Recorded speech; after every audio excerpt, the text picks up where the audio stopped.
आज का हमारा टॉपिक है mass and weight of substance. Mass and weight of a substance, द्रव्यमान और भार किसी पदार्थ का। तो देखिए, mass and weight of a substance, पहले यहीं से स्टार्ट करते हैं और जितने भी छोटे छोटे टर्म्स हैं इसमें वॉल्यूम, डेंसिटी, टेम्परेचर, सब चीज़ को डिफाइन करेंगे। चलिए, पहला जो है हमारे पास वो है मास, जिसको हम लोग कहते हैं द्रव्यमान। द्रव्यमान ये क्या होता है? द्रव्य, द्रव्य का मतलब क्या? मटेरियल।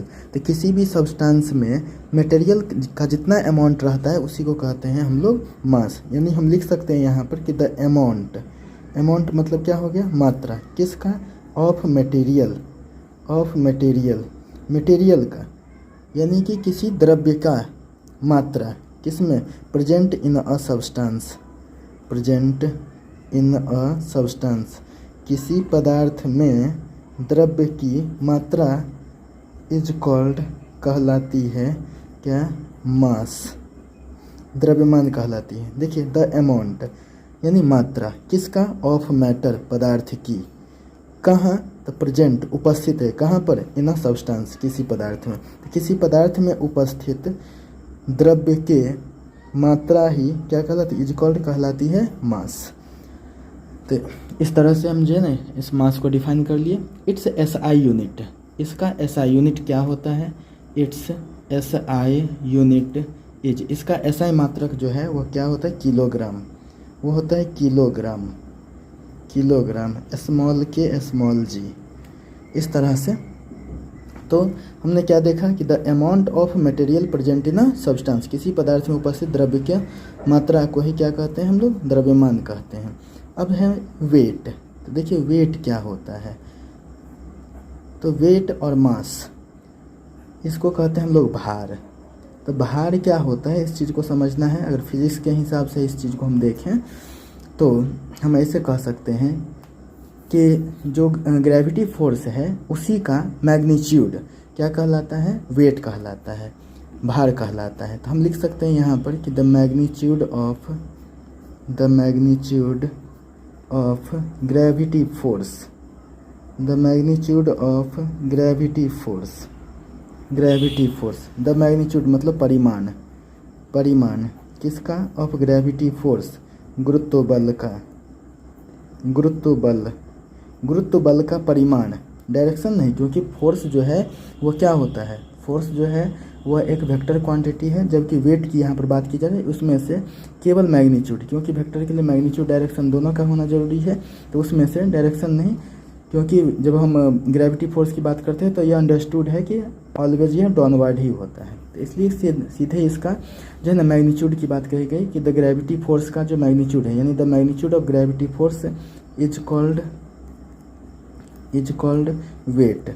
एक ये डिफिनीशन हो सकता है, वेट को W से दिखाते हैं। दूसरा क्या हो सकता है? अगर मैथमेटिकल डेफिनीशन की बात करते हैं, अगर हम मैथमेटिकली हम इसकी बात करें, मैथमेटिकली अगर इसको हम देखना चाहते हैं गणितीय रूप से, तो वेट क्या होता है? द प्रोडक्ट, यह गुणनफल है किसका?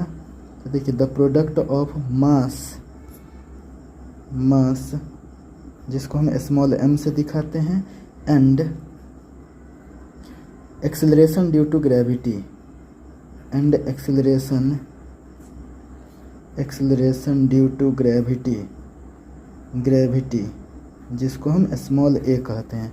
देखिए, गणितीय रूप से, मैथमेटिकली का मतलब क्या हो गया? गणितीय रूप से क्या?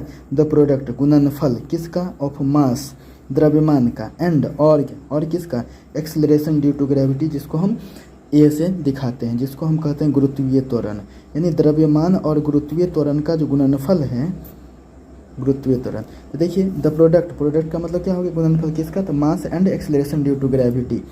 तो मास और एक्सेलरेशन ड्यू टू ग्रेविटी का जो गुणनफल है, दैट इज, अर्थात एक्स, ये जो है वेट जो हो जाएगा, वेट वो क्या हो जाएगा?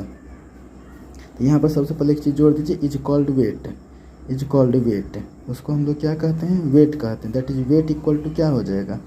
Mass into acceleration due to gravity, acceleration due to gravity, gravity जिसको हम W बराबर क्या लिख सकते हैं, mg। W बराबर क्या हो जाएगा, W बराबर mg हो जाएगा, W बराबर mg। तो ये इसका फॉर्मूला हो गया। तो देखिए एक डेफिनेशन क्या हो गया, ग्रेविटी फोर्स का मैग्नीट्यूड। चाहे इसको अगर हम मैथमेटिकली इसको डिफाइन करें तो क्या सब लिख सकते हैं, product of mass and acceleration due to gravity, तो उसको कहते हैं हम लोग वेट। अब इसका जो है SI यूनिट है, इट्स SI यूनिट। इसके SI यूनिट की हम बात करें तो ये होता है न्यूटन, इट्स SI यूनिट। इसका SI मात्रक जो है वो क्या है, न्यूटन। ख्याल रखना है अगर पूरा नाम लिखेंगे, चूँकि साइंटिस्ट के नाम से रिलेटेड है तो पूरा नाम लिखेंगे तो स्मॉल n से लिखेंगे, लेकिन अगर सिंबल लिखेंगे तो कैपिटल N से लिखेंगे। तो यह वेट का हो गया SI यूनिट।